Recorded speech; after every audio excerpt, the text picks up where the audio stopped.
quiero que se den una idea mínima de la clase de hoy para poder atacar los problemas. Entonces, la clase de hoy vamos a ver un poco de procesos reversibles e irreversibles, máquinas térmicas y rendimiento voy a definir. Ahora acá me estoy preguntando si va a subir la clase porque con la tormenta se cayó internet. Sí, la clase la voy a subir. La clase la voy a subir después de que la termine, digamos. Que sube, sí, está en una tormenta tremenda, así que imagino que puede haber situaciones así. De hecho, si me llega a pasar a mí, porque ayer hubo bastantes problemas con internet y se corta, les pido que bueno, que sean pacientes un cachito, que esperen un cachito hasta que vuelva y se vuelve a conectar. ¿Sí? O sea, si no vuelve por mucho tiempo, bueno, la suspendemos a la clase, pero en principio yo voy a estar esperando si se corta hasta que vuelva un ratito. Ayer pasó varias veces, así que nada, eso les aviso. Pero sí, obviamente la voy a subir. Bueno, después de hablar un poco de máquinas térmicas, voy a hablar del segundo principio de la termodinámica. Sí, el enunciado de Kelvin y Planck. ¿Sí? De las máquinas, bueno, un tipo de enunciado, digamos, se referido a las máquinas térmicas y del rendimiento. Después voy a hablar de las máquinas frigoríficas, o sea, las máquinas térmicas, vamos a ver que son máquinas o ciclos de los que yo comenté en la clase pasada, ¿se acuerdan? De ciclos termodinámicos, que comienzan en un punto en el espacio, presión, volumen y temperatura, y terminan en el mismo punto. Bueno, según cómo sea el recorrido de ese ciclo, eso lo vamos a ver ahora y va a quedar claro. Es una máquina térmica o una máquina frigorífica. ¿Sí? Y en base, una vez que mencioné lo que es una máquina frigorífica, voy a hablar del segundo principio, la versión de Clausius. Vamos a ver voy a comentar brevemente nomás la equivalencia entre ambos enunciados. Voy a hablar del ciclo de Carnot y un puntito más, que no lo mencioné acá, que es que voy a mencionar también muy brevemente el concepto de entropía. Acá tienen la bibliografía, digamos, que pueden consultar para ver esos temas. Bueno, esto sería un resumen de lo que vimos hasta ahora en la parte de termodinámica. ¿No? Vimos la ley cero, la termodinámica, en base a que, o utilizando conceptos de la definición de temperatura, termómetros, escala de temperatura, ¿sí? Y en acá resaltado el equilibrio térmico. ¿Se acuerdan que la ley cero establecía que de alguna manera existía una variable, que es la temperatura, que me permite definir o establecer cuándo dos sistemas están en equilibrio, en particular en equilibrio térmico? ¿Sí? Hablamos obviamente de variables termodinámicas que son la presión, volumen y temperatura. Eso sería la primera ley, ¿no? Básicamente el concepto de temperatura y equilibrio térmico. El primer principio de la termodinámica hablamos de que básicamente es una ecuación de conservación de la energía total, involucra variable de estado, o sea, una cantidad, el equivalente, ¿no?, a la energía mecánica, ¿sí? De la energía mecánica asociada a una fuerza no conservativa, que es la variación de energía interna, y el trabajo mecánico, y apareció un nuevo mecanismo, un nuevo proceso de transferencia de energía, que es el calor. ¿Sí? Entonces, básicamente, aparece esta ecuación en primer principio con el calor como un nuevo ingrediente, digamos. Y bueno, hablé un poco de calorimetría, de gas ideal, la clase pasada, ¿sí? La ecuación de estado de gas ideal, y cambios termodinámicos, ¿sí? Y ciclos. El punto es que con estos dos principios, ¿sí?, uno puede imaginarse distintos procesos que no violen esos dos principios, que no violen ni este ni este. Por ejemplo, si yo agarro, y ahora ustedes agarran un cubo de hielo, un cubito de hielo, lo dejan arriba de la mesa, y lo que van a ver con bastante tiempo, porque ahora hace bastante frío, pero se notaría mucho más en verano, ustedes lo dejan arriba de la mesa, van a ver que al cabo de un tiempo el hielo se va a derretir, va a haber una transición de fase a una fase líquida, se va a derretir el hielo. Y eso, termodinámicamente hablando, ¿qué quiere decir?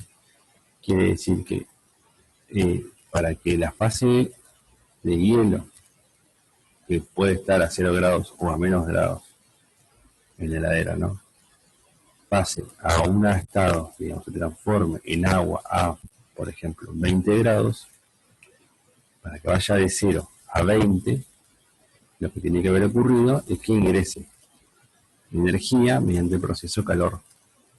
¿Sí? Cuando, voy a ponerlo acá,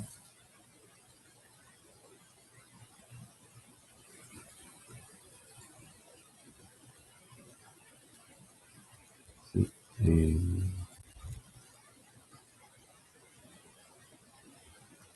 O sea, para que pase lo de arriba,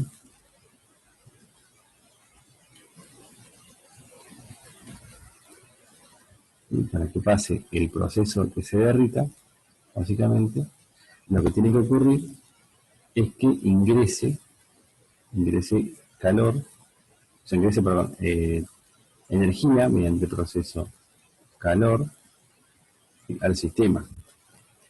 Y entonces lo que hace es aumenta la energía interna, ¿sí?, y el agua se derrite, básicamente. Pero eso ustedes lo entienden porque dicen el hielo está, por ejemplo, a 0 grados y el agua, por ejemplo, está o el exterior, digamos, el exterior donde está el hielo, está a 20 grados centígrados, por ejemplo. Entonces, lo que va a ocurrir básicamente es que aumenta la energía interna del agua, que está en estado sólido o estado líquido, porque hay transferencia mediante el proceso de calor de energía desde afuera hacia adentro. ¿Ok? Pero, en principio, nada, justamente según el principio cero y el primer principio de termodinámica, nada impide que pase esto.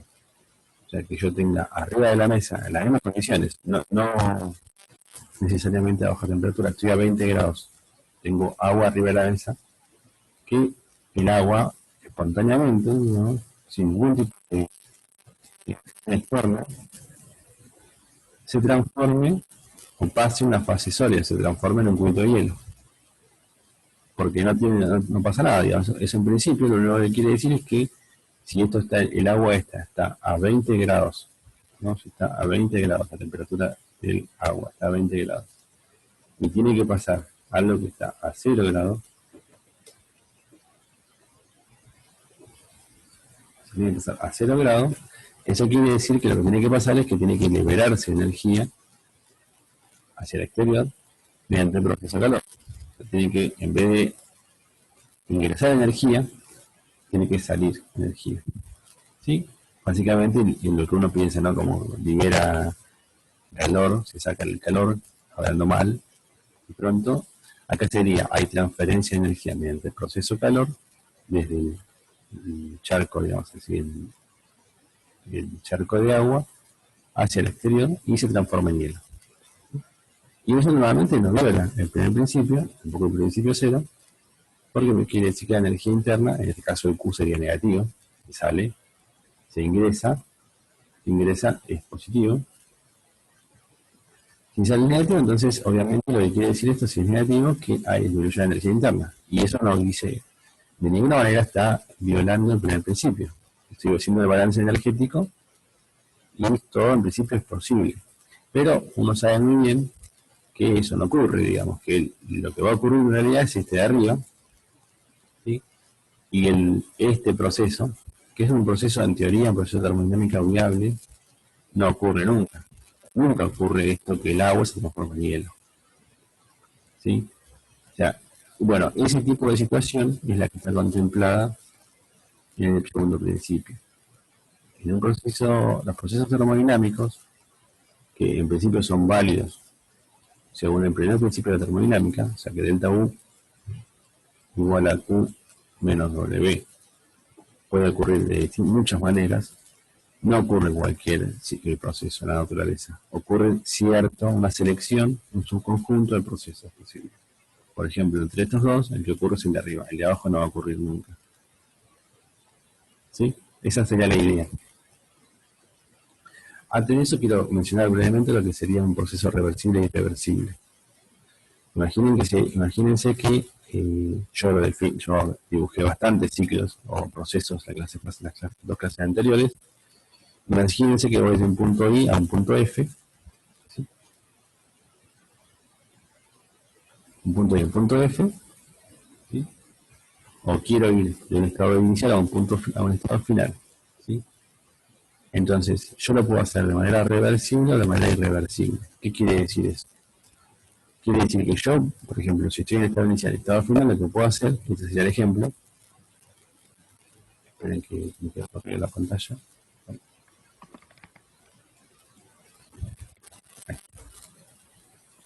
Esto lo que quiere decir, por ejemplo, es que yo tengo, por ejemplo, un gas a una temperatura T, en equilibrio, ¿sí? Con una tapa acá móvil, y quiero llevarlo al estado final que tiene menor volumen, por ejemplo, ¿no? Porque el ejemplito que yo le di acá, lo que hace es disminuye el volumen, pero la temperatura es constante. Quiero ir de un punto inicial a un punto final, sería por una isoterma, lo ideal, ¿no? Isoterma significa que la temperatura es constante, pero no importa, yo quiero ir del estado final con la misma temperatura, pero disminuye el volumen. ¿Qué quiere decir? Sería así: agarro el gas, lo pongo en contacto con alguna foco, digamos, a temperatura, ¿sí? Y después lo que hago es disminuir el volumen. Le pongo un peso arriba y después de un cierto tiempo alcanza el equilibrio y sale a la misma temperatura, ¿sí? No importa si entra o sale calor, entra o sale energía mediante el proceso de calor. Yo lo que quiero mostrarles es que hay un estado inicial y un estado final que tienen la misma temperatura, pero el volumen es menor. Bueno, si yo hago eso, si yo le pongo un peso de repente acá arriba hasta el punto este que está acá, obviamente voy a llegar a esto al final que yo quiero. Pero eso sería hacerlo de una manera irreversible, ¿sí? Porque yo no puedo determinar realmente lo que ocurre en el medio, desde el estado inicial al estado final. No puedo dibujar una curva acá, ¿sí? Si yo hago eso y realmente espontáneo o repentinamente disminuyo el volumen, no puedo dibujar los puntos acá en el medio, porque yo no sé lo que pasa en el medio y no tengo manera de determinarlo. Siempre que uno define los puntos acá arriba, son lo que se llama estado de equilibrio. O sea, cuando yo digo que acá en I el volumen vale un cierto valor, la presión vale cierto valor y la temperatura vale cierto valor, significa que el estado del sistema tiene esos valores y en principio no cambian en el tiempo, ¿sí? Están fijos. Cuando yo le puse el peso en el medio, acá, de repente, lo que ocurrió en el medio, entre los dos estados inicial y final, no tengo manera de determinarlo, porque fue un proceso irreversible, fue un proceso rápido, ¿sí? Y no, vamos a decir, infinitesimal, vamos a decir, o que se llama cuasi estático, que me permite determinar cuál es la temperatura y cuál es la presión y el volumen en cada instante, digamos, o cada punto del diagrama estructural. Sí, eso sería un proceso reversible. Proceso irreversible. Un proceso reversible sería decir que del estado este al estado final, pero lo que voy a hacer es lo siguiente: agarro la tapa, arriba le pongo un grano de arena, un grano o un poquito de arena. Entonces el volumen disminuye un poquito.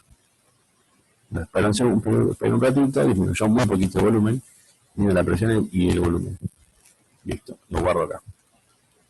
Le agrego un poquito más de arena, entonces disminuyó un poquito más el volumen, tomo la presión y el volumen y lo guardo acá. Y así voy graficando la curva que está acá al costadito, ¿sí? Eso sería un proceso reversible. Pasar de un estado inicial a un final mediante una sucesión, o sea, acá hay muchos pasos, donde cada uno es un estado de equilibrio. O sea, en cada punto de esta curva yo realmente puedo decir la presión y el volumen vale tanto y tanto. En un proceso irreversible no tengo manera, porque no sé lo que pasó en el medio, ¿sí? El cambio, digamos, de estado fue tan brusco, violento, que no tengo manera de determinar los estados de equilibrio en el medio. En un proceso reversible sí. ¿Ok? Esa sería la idea de proceso reversible e irreversible. Bueno, esta es la definición que le decía recién. Un proceso reversible es aquel que conecta dos estados de equilibrio pasando a través de una secuencia continua de estados de equilibrio. Bueno, en realidad todos los procesos son reversibles, pero la naturaleza, pero irreversibles, pero uno puede acercarse bastante bien, digamos, a un proceso irreversible si hace los pasos de manera, mediante muchos pasos, digamos, intermedios. Bueno, una vez haber definido eso, les voy a comentar brevemente también lo que sería una máquina térmica. O sea, un poco de esto ya les comenté en las clases anteriores. Imagínense que yo tengo un gas encerrado con una tapa móvil, digamos, y arriba tengo un peso. Yo lo que hago es lo pongo arriba de la hornalla. Espero cierto tiempo y ¿qué va a ocurrir? El gas va a aumentar la energía interna, básicamente, porque ingresa energía por el proceso calor, y al aumentar la energía interna lo que va a ocurrir es que se va a expandir el gas. ¿Sí? Va a aumentar el volumen del gas y, por ejemplo, va a levantar esa pesa. Entonces yo lo que hago es transformo energía, vamos a decir, mediante el proceso calor, o sea, transfiero de energía química a energía mecánica. ¿Sí? Pero bueno, lo ideal sería que este proceso, en el cual yo extraigo energía mediante esta combustión del gas y la transformo en energía en trabajo mecánico, que es lo que yo quiero, por ejemplo, una máquina, que esto se haga de manera cíclica, ¿no? Que no es que suba hasta acá y después como hago para bajar otra vez. Entonces la idea es que si yo logro que esto sea mediante alguna manera que sea cíclica, yo tengo una máquina térmica. ¿Sí? Por ejemplo, lo que vimos en las clases anteriores, ¿no? Tengo un diagrama P y B y, por ejemplo, yo arranco del estado inicial A, ¿sí? Y hago ciertos procesos y vuelvo al estado inicial A. Eso sería una máquina térmica, recorrida en este sentido. Por ejemplo, en este punto que está acá, o sea, un ciclo de estos, hay muchos tipos de ciclos, y van a buscar, yo les voy a mostrar muy poquitos hoy, pero ustedes pueden ir a los libros, a la bibliografía que yo les pasé, y van a ver muchos ciclos con distintos rendimientos y eficiencias, ¿sí? Según qué tipo de procesos están involucrados. Este es uno sencillo, digamos, es un rectángulo. Entonces, en el primer proceso, de la A al B, el gas aumenta la presión a volumen constante. Ustedes, por favor, si no me siguen, se pierden en el medio, me avisan, ¿sí? Yo lo que quiero hacer ahora, donde quiero llegar yo ahora, es al segundo principio, ¿sí? Entonces hago un pequeño repaso de lo que sería un ciclo. Voy del punto A al punto B a volumen constante. Entonces acá, para que se acuerdan que yo les conté a ustedes una cosa, que es acá yo tengo la presión y el volumen, pero falta un eje más que es la temperatura. De todas formas, yo en cada punto que está acá, en el diagrama PV, yo puedo, dado un punto, saber cuánto vale, depende de la sustancia que yo esté trabajando. Si conozco la presión y el volumen, puedo determinar la temperatura. Y hay un resultado general, y es que a medida que yo me alejo del origen, si yo agarro un punto acá y el punto A y el punto C, aunque no me digan cuánto vale la temperatura, no me la digan, yo no sé cuánto vale en A, o no sé cuánto vale en C, o no sé nada, yo lo que sí sé es que la temperatura de A es menor que la temperatura del C. Y que la temperatura del A es menor que la temperatura del B. ¿Sí? ¿Por qué es eso? Porque la temperatura, a medida que yo me alejo del eje, va aumentando. ¿Sí? Siempre la temperatura aumenta. Entonces ustedes le dicen, por ejemplo, tiene el tramo de A a C, ustedes imaginan unas líneas como las que están acá, estas entrecortadas, digamos. ¿Sí? Ustedes saben que básicamente voy a pasar de un estado A a un estado B de mayor temperatura. ¿Sí? Porque me estoy alejando del eje. ¿Bien? ¿Me van siguiendo hasta ahora?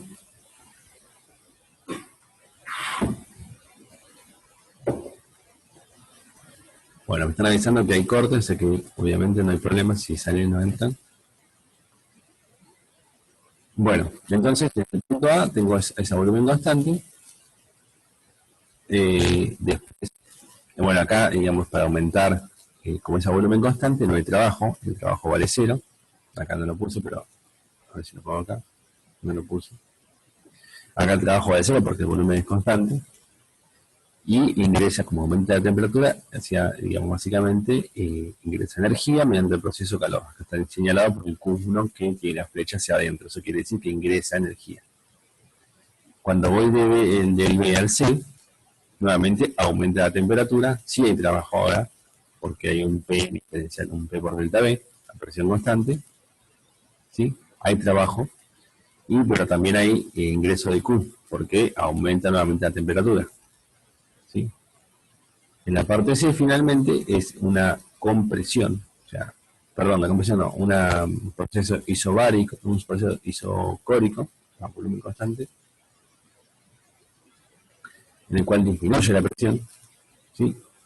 y disminuye la temperatura, que voy de un punto C a uno D, que está a menor temperatura. El Q, digamos, es negativo en esa parte, ¿sí? Acá está todo indicado, el Q es negativo,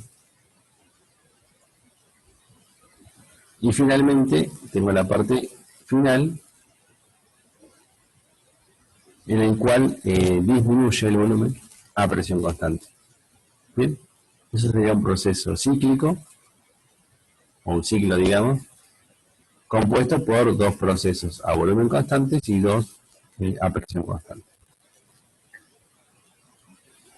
Habiendo dicho eso, uno puede calcular cuánto vale el Q. Acuérdense, los Q positivos, la convención es los Q positivos, acá Q1 y Q2. Los positivos son los que en el proceso calor ingresa energía al sistema. Cuando tengo la flecha hacia adentro, significa que la energía ingresó, o sea, el Q es positivo. Cuando sale la flecha del ciclo, quiere decir que el Q es negativo, ¿sí? Sale energía. Uno puede hablar en cualquier proceso, no solamente en este, del Q que ingresa y el Q que sale. El Q que ingresa es la suma de todos los Q positivos, el Q que sale es la suma de todos los Q negativos, ¿no? Q que yo grafique, después haga como Q